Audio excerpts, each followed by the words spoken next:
عمر کے آنے سے اسلام اونچا ہوتا گیا. تو اگر عمر کی شخصیت، عمر کی تاریخ، عمر کا کردار ہمارے اندر آئے گا تو پھر ہم بھی دن بدن ترقی کریں گے. آج ہم ذلیل ہیں، آج ہم خوار ہیں، آج پوری دنیا کے اندر ہماری بات کو سننے والا کوئی نہیں ہے. ہمارے معاملات خراب ہیں، ہماری تجارت خراب ہے، ہمارا بازار خراب ہے، ہمارا تاجر خراب ہے، ہمارا سیٹ خراب ہے، ہماری حکومتی مشنری خراب ہے.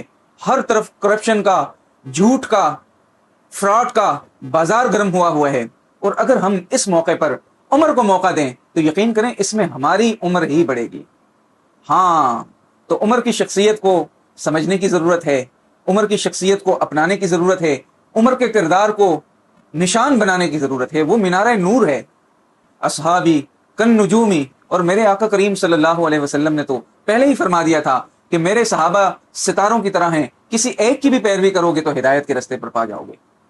اور حضرت عمر رضی اللہ تعالیٰ عنہ تو خلفائے راشدین میں سے ہیں.